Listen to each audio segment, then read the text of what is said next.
As a constitutional law attorney, former senior legal advisor, and personal counsel to President Donald J. Trump, Jenna Ellis believes in the rule of law and the importance of integrity in our elections. And she's ready to tackle the big cultural and legal issues facing America.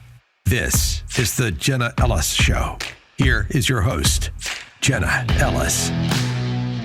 Hello, friends, and welcome to another episode of the Jenna Ellis Show. I'm Jenna Ellis, and for those of you who are watching on Rumble or YouTube, you may be wondering, you can't see me today, and for those of you who only stream on audio, I would encourage you, go to Rumble, click that subscribe button. We are increasing our Rumble presence and, of course, want to support that platform because guess what? We can talk about things like the mRNA vaccine, which we will be talking about today with my guest without worrying about getting censored. So I know a lot of you love to listen on audio channels. That's great. Please do go and click subscribe on Rumble, though. And for all of the video watchers, I promise we will be back to video, hopefully tomorrow and as soon as possible. A lot of you know that I just recently moved to the free state of Florida. So exciting. And so we've had a little bit of technical difficulty with the video today. Normally I'm able to do it from the road, but did not want this to look like a hostage video for the leftists to go and, spin that out of control. So we're just doing audio today. But the good thing about that is that my guest today is none other than Raw Egg Nationalist, who so many of you love. And I've heard so much great feedback when he comes on this show. And we're going to be talking about his article in the National Pulse, which is, yes, mRNA vaccines are being used on animals in the U.S. food supply. This is a really fascinating and also a little bit scary topic, frankly. And this is why Raw Egg Nationalist is an anon. He just goes by Raw Egg Nationalist because he talks about controversial things and things that need to be talked about without getting all of the personal threats and other fun stuff that people like me who are open about who I am and are normally on video experience. So today it's just going to be audio because he's a non. I don't have a great lighting situation here, so we're just going to roll with it and have a great conversation with Raw Egg Nationalist coming up right after this. You're not going to want to miss it. With inflation, the banking world collapse, and everything that Joe Biden is doing not to protect America, you need to make sure to secure your financial health, especially in retirement. And hey, if you're a millennial like me, that actually is sooner than you think. You need to start now, even if you are a millennial or a Gen Zer, to make sure that your financial health is actually healthy when we get to retirement. And Legacy Precious Metals has a revolutionary new online platform that allows you to invest in gold and silver online in real time. In a few easy steps, you can open an account online, select your metals of choice, and choose to have them stored in a vault or shipped right to your door. You'll have access to a dashboard where you can track your portfolio growth in real time anytime. You'll see transparent pricing on each coin and bar, and this puts you in complete control of your money. The platform is free to sign up for. Visit legacypminvestments.com and open your account and see this new investing platform for yourself. Gold hedges against inflation and against a volatile stock market. A truly diversified portfolio isn't just more stocks and bonds, but different asset classes. This brand new platform allows you to make investments in gold and silver, no matter how small or large, with just a few clicks.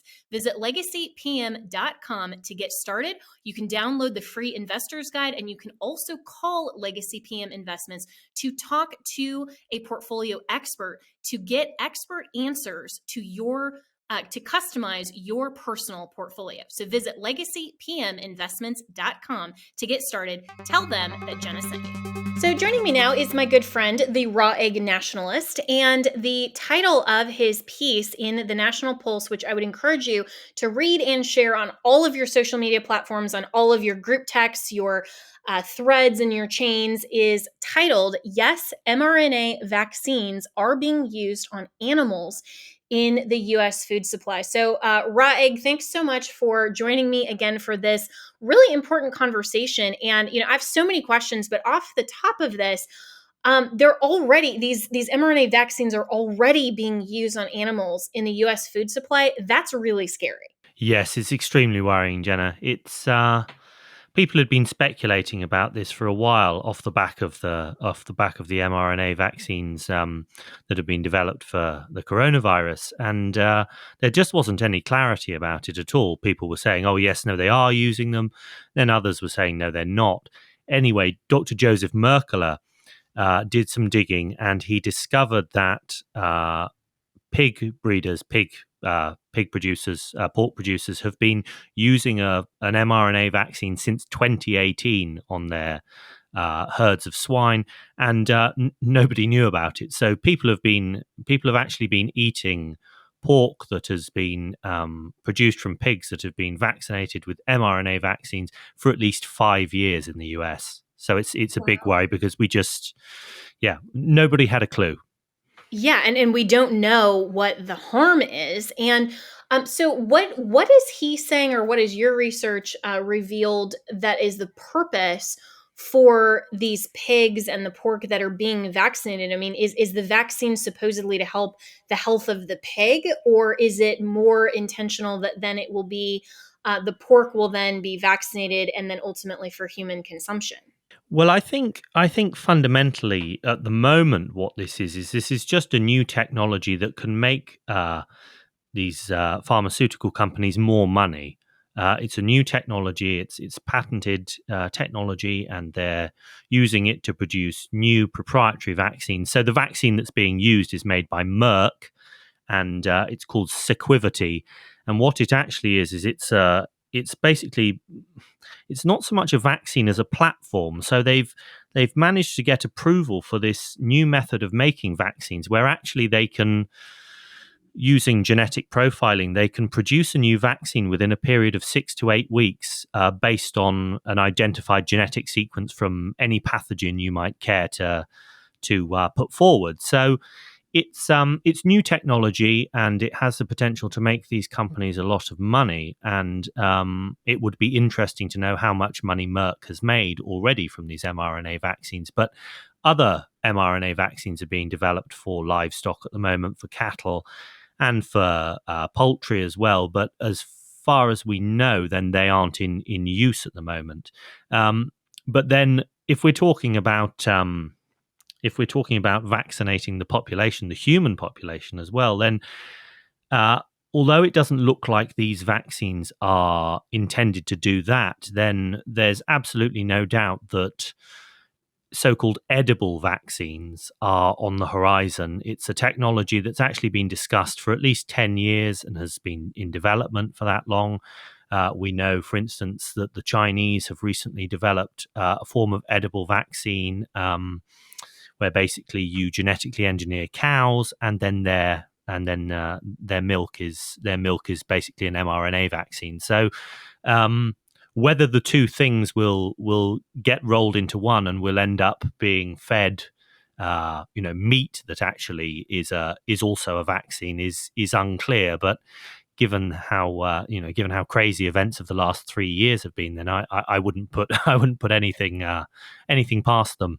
Yeah, of course. And the fact that you raise the very important question in your article: will humans be administered gene altering vaccines through the food supply without knowledge or consent? And that becomes the issue, of course. And when we're looking at what happened during the COVID pandemic with these compulsory vaccines that were experimental, just in just the sense that the long-term research had not been done. People didn't know the harms or the potential harms of this type of product and wanted to self select out of this. And yet, without knowledge and certainly without consent, the government was trying to forcibly inject people and say, or suffer the consequences of losing your job, losing a lot of other benefits in society, even including going out to a restaurant. I mean, it's ridiculous. I can remember going up in New York in the midst of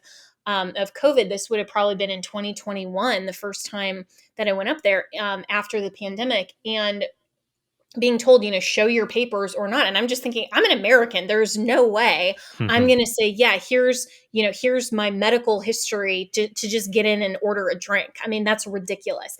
But then you also feature in this piece that and attorney Tom Renz, I think is his name, raised the issue about the technology and the passage of a food labeling bill through the Missouri Senate, which actually makes a lot of sense. That just like how we have to have other warnings and labels of what's not only the ingredients that are contained in the food, but whether it's GMO corn being used, for example, or even if there's allergens. I mean, we need to know as consumers what's contained in the product. So Missouri, it seems, has a very sensible uh, idea for legislation and passing a food labeling bill.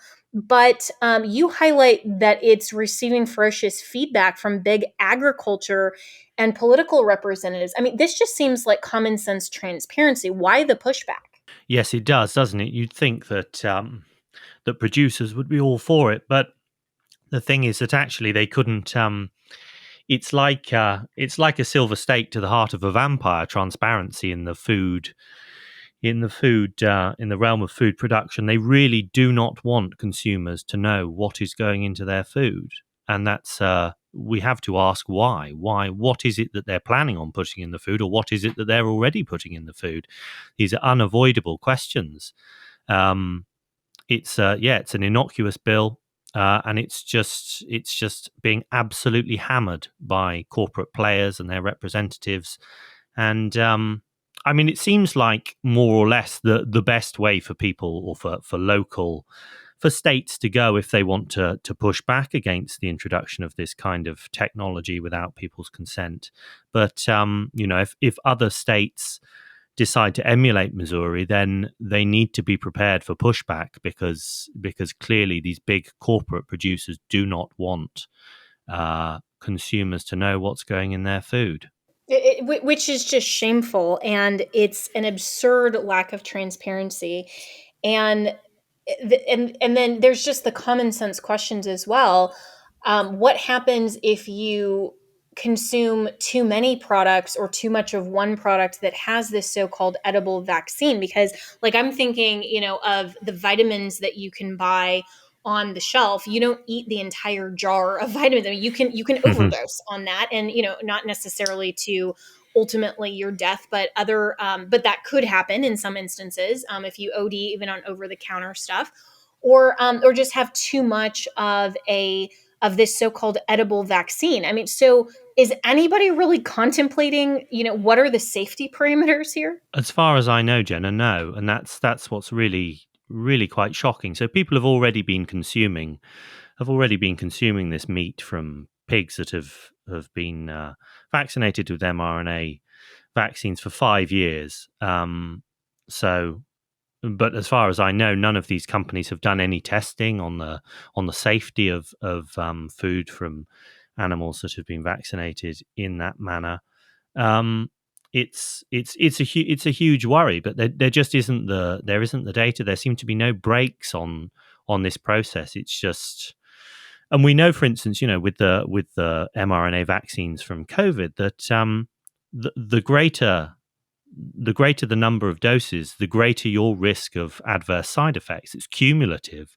If you, heaven forbid, if you had one vaccination, then you're in a better position than if you're, one of these mad liberals who's had 5 or 6 or 7 doses of the vaccine. But we just really don't know. I mean, we don't know. We have good reason to believe, for instance, that genetic material doesn't get destroyed in the stomach. You hear people say, "Oh, well, when you eat food, any genetic material is destroyed by your stomach acid." Well, there are studies that show that complete genes can pass through the stomach undigested into the bloodstream, and these are in reputable journals, and it's been established for some time. So it really is a matter of urgency, because nobody has ever consumed food from animals that have been vaccinated with mRNA vaccines before until 2018. So it's a novel. It should be treated as an innovation, as a novel ingredient, I suppose, within the food supply, and needs to be subject to at least the same at least the same regulatory oversight as any other novel ingredient that should have FDA approval, and there should be scientific studies into its safety. Absolutely. And yet we have learned over the last 3 years to not trust the FDA, not trust any of the three-letter government agencies. And you also highlight in your piece, Egg Nationalist, that the FDA's GRAS system, or GRAS, which is generally recognized as safe system, you write, for instance, which is used to regulate new food ingredients and additives, is simply not fit for this purpose. And perhaps the most insane aspect is the so-called self-affirmed route by which a company seeking FDA approval for a new ingredient can convene its own panel of experts to judge whether the ingredient in question is safe. I mean, this is the fox guarding the hen house, and there's nothing that seems to be an actual regulatory agency for consumer safety and the consumer actually being the consumer in this instance. It seems like this is just red tape that actually prevents the consumer from being able to recover legally if there's any harm that's incurred. Yes, I mean this system, the self-affirmed route was brought in because the FDA had a huge backlog in the mid-90s of approvals that they wanted to clear, and really, as you'd expect, it's turned out to be totally for the benefit of corporations. So they convene their own experts. The panel of experts makes a decision. They present a dossier then to the FDA, but they don't have to include in the dossier the evidence that they used to reach their decision. So, I talk a lot about lab-grown meat, or have been talking a lot about lab-grown meat recently, which is, a novel foodstuff that's been introduced. It's supposed to be one of these foods of the future, and there are lots of things that are bad about it, not least the fact that actually lab-grown meat is made from cell lines that are functionally indistinguishable from tumors, and humans don't have any history of deliberately consuming tumors. But the companies that have received approval for lab-grown meat, that's two in the US, Upside and Good Meat, have both been allowed to present their own data, from their own convened panels of experts saying, oh, yes, our product is totally safe. And the FDA just believes it. It's madness. To any outsider, to any intelligent, rational outsider, this is madness. And like you say, it's the fox guarding the hen house. Wow, and this just seems incredibly absurd that we have this type of lack of transparency, lack of oversight, and ability to manipulate regulatory structures that are in place for consumer protection. I mean, and a lot of conservatives, and I know a lot of people listening right now are saying, are rightfully saying, this is ridiculous. But then on the flip side of that, when we're talking in general about government regulations, President Trump, one of the great things that he suggests about his own administration, and one of the things that he touts actually, is that he was able to reduce a lot of the red tape, and particularly around the vaccine, which I think is going to be a very interesting issue moving forward into the GOP primary, because a lot of even very ardent Trump supporters are very unhappy with how Operation Warp Speed went, and how President Trump is still saying that the vaccine was one of his greatest achievements during his administration. And it seems like conservatives who have historically suggested that less government is always better aren't necessarily looking at some of the consumer protection laws and parameters in the sense that they were originally contemplated. And obviously, the administrative state is way out of proportion.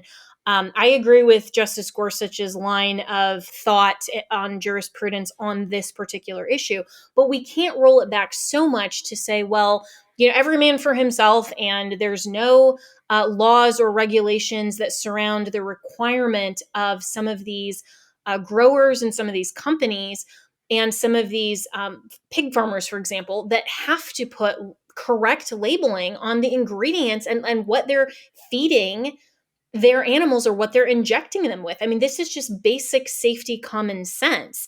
And so, if we're looking down the road to some of these regulations, I mean, it would seem like Congress should at least require the FDA to have a better structure in place so that you don't have some of these self-affirming kinds of studies that people can just go in and get a rubber stamp and say, "Oh yeah, I jumped through these regulations," but really there's no transparency. So, as you see it, Raw Egg Nationalist, what needs to happen in terms of federal and state level oversight? And, lacking that, because I don't really particularly trust government on any level, what can the individual do to make sure that we're protecting ourselves as much as we can from some of these, kind of crazy situations like edible vaccines that we don't even have knowledge of?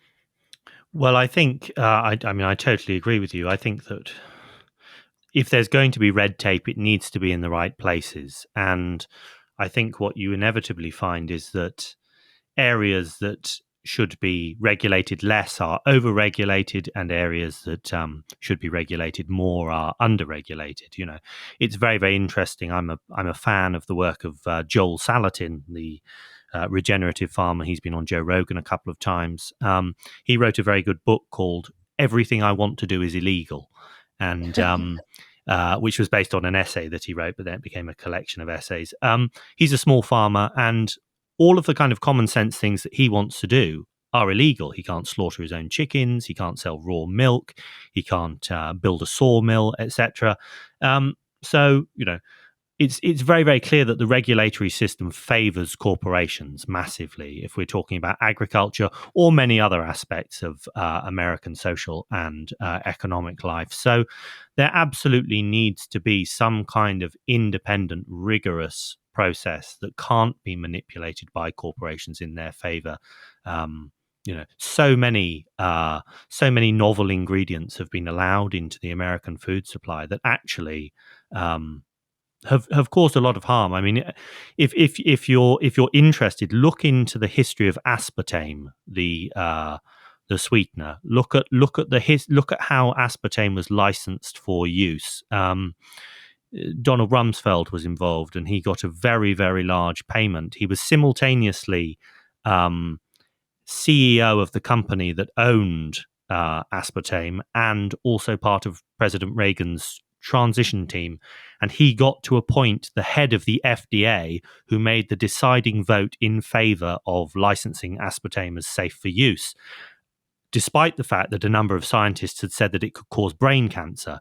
And ever since in the 30, 40 years since aspartame was licensed, then huge amounts of data have come in about its negative side effects. It's a terrible, terrible substance that's linked with all sorts of horrible, horrible conditions, everything from dementia and ADHD to cancer. So yes, I mean, corporations need to be subject to more stringent regulations at the local and the national level.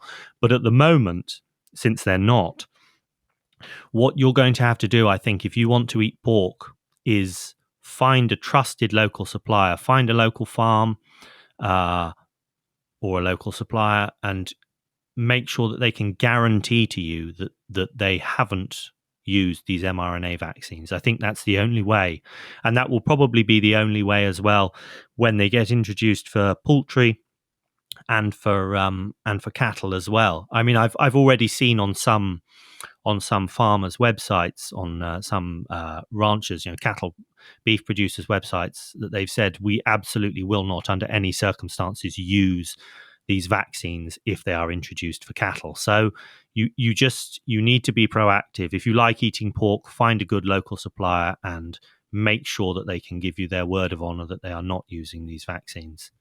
Yeah, that it makes so much sense, and it could be, the difference between living life more fit and healthy for longer, or having some of these negative side effects. And so these are things that people, I think, are taking seriously, and certainly are taking more seriously because of the experience with the COVID-19 vaccine. And I don't even like to, I mean, I put air quotes around that because I don't even like to call it a vaccine.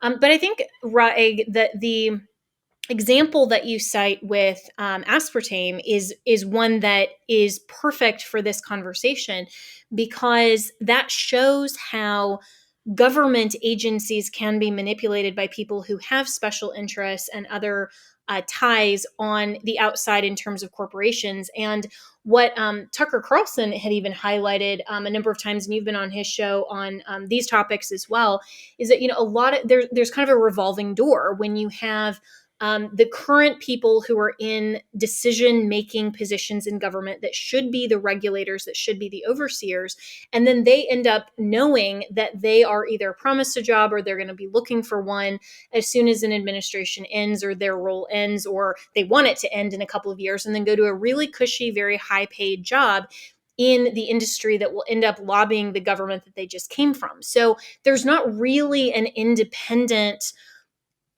part of the government that is truly overseeing and truly regulating, which creates an interesting tension, I think, for this idea of term limits. I mean, everyone thinks that there shouldn't be anything such as a career politician because, they end up gaming the system for all of these other reasons. That's true.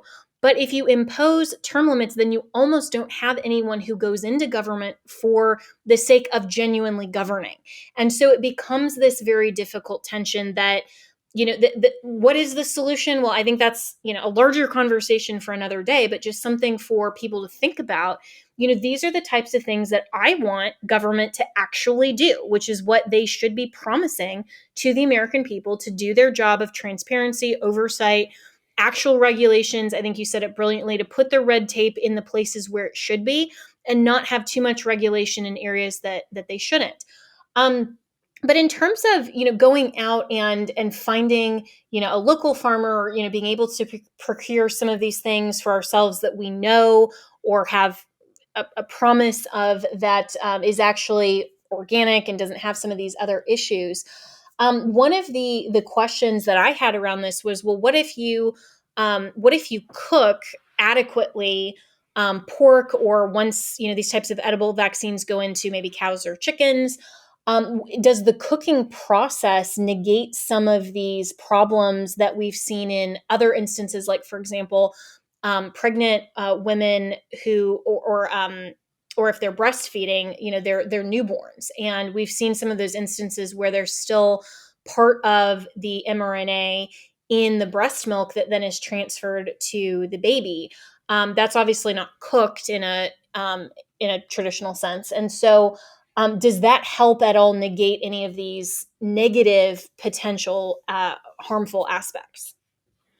I would certainly think that it wouldn't make them worse. And I mean, we know that heating, cooking food denatures proteins. It breaks down proteins. It would break down genetic material as well. But as I've already said, we know that whole genes can survive being in the human stomach at a very low pH of 2, and still get through into the bloodstream, it totally intact. So what I really think, rather than giving anybody any reassurances, is we need to find out. We really do need to find out as a matter of urgency. People do need to do studies, and it would be nice maybe if somebody could procure some pork that has actually been produced with these mRNA vaccines, and see what happens to it under heat and digestive acids and all that kind of stuff. So yeah, I can't give any reassurances. I would imagine that it would probably reduce a lot of the mRNA content, but I don't know whether it would prevent some of it from getting through. And we don't know what the kind of dosage would be. We don't know how much would have an effect. What's a safe level of exposure? What's a dangerous level of exposure? We just don't know, and so we need to find out. Yeah, and that really is the bottom line, I think, of this conversation, is there is so much we don't know, and so much that's going on that we don't know, that we don't have transparency with, we don't have knowledge, we don't have consent, which should be required just very obviously under basic consumer protection structures. We do need more studies by people who are wanting to find out facts and truth, not just have these special interest kind of rubber stamps. And also, I think we need to encourage our legislators in in and across the various laboratories of democracy and the 50 states to pass bills like Missouri has that simply require labeling our foods so that we have at least the knowledge and we know, okay, this is what we're getting, and we can choose to avoid pork or we can choose to avoid some of these other products.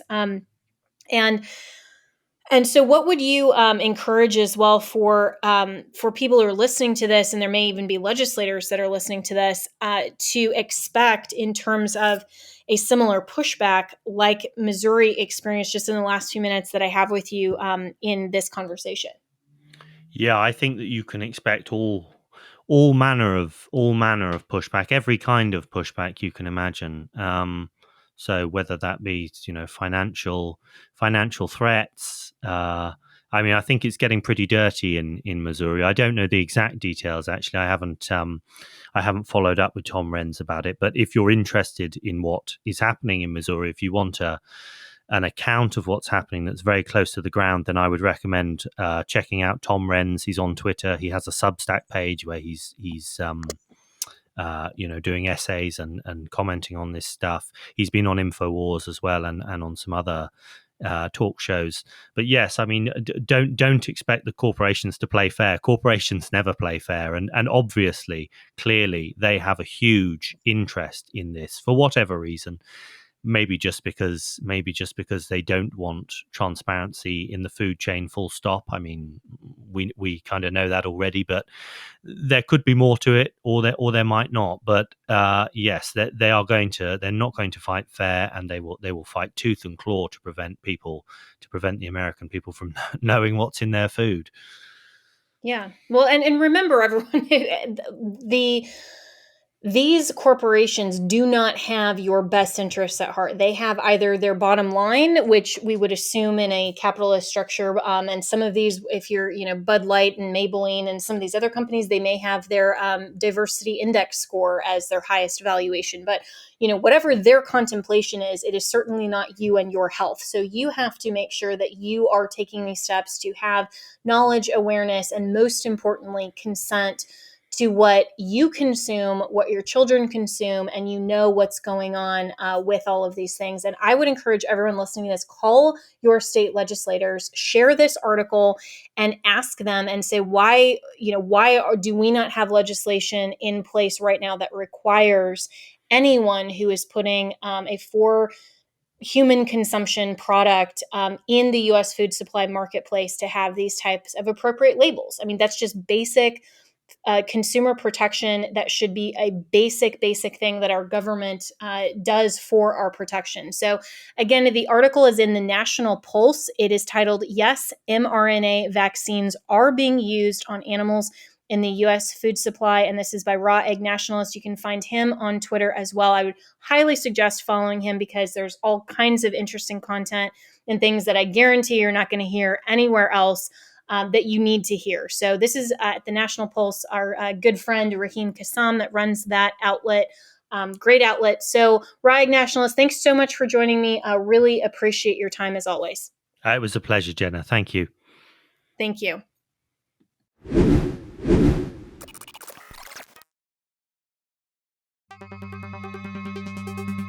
With inflation, the banking world collapse, and everything that Joe Biden is doing not to protect America, you need to make sure to secure your financial health, especially in retirement. And hey, if you're a millennial like me, that actually is sooner than you think. You need to start now, even if you are a millennial or a Gen Zer, to make sure that your financial health is actually healthy when we get to retirement. And Legacy Precious Metals has a revolutionary new online platform that allows you to invest in gold and silver online in real time. In a few easy steps, you can open an account online, select your metals of choice, and choose to have them stored in a vault or shipped right to your door.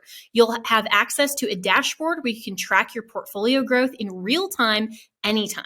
You'll see transparent pricing on each coin and bar, and this puts you in complete control of your money. The platform is free to sign up for. Visit legacypminvestments.com and open your account and see this new investing platform for yourself. Gold hedges against inflation and against a volatile stock market. A truly diversified portfolio isn't just more stocks and bonds, but different asset classes. This brand new platform allows you to make investments in gold and silver, no matter how small or large, with just a few clicks. Visit legacypm.com to get started. You can download the free investor's guide, and you can also call Legacy PM Investments to talk to a portfolio expert to get expert answers to to customize your personal portfolio. So visit legacypminvestments.com to get started. Tell them that Jenna sent you. Have you ever picked up a towel set because it felt so soft in the store, but then when you leave and you go to use it, it's not really that absorbent? It's basically a towel that is leaving you out to dry. That's why MyPillow has developed the MyPillow towels that actually work. I know, it's totally mind-blowing. Towels that actually dry you. Their 6-piece towel set includes 2 bath towels, 2 hand towels, and 2 washcloths. They come in a variety of colors. I have the sage green and the white. I love them. And right now you can receive a 6-piece set for only $39.98 with promo code Jenna. That's JENNA. So go to mypillow.com right now and click on the radio listeners special. MyPillow products come with a 10-year warranty and have a 60-day money-back guarantee. So to receive this amazing offer on the 6-piece towel set of MyPillow towels, just go to mypillow.com, click on the radio listener special, and enter promo code Jenna, that's JENNA, or call 1-800-564-8475. That's mypillow.com, promo code Jenna.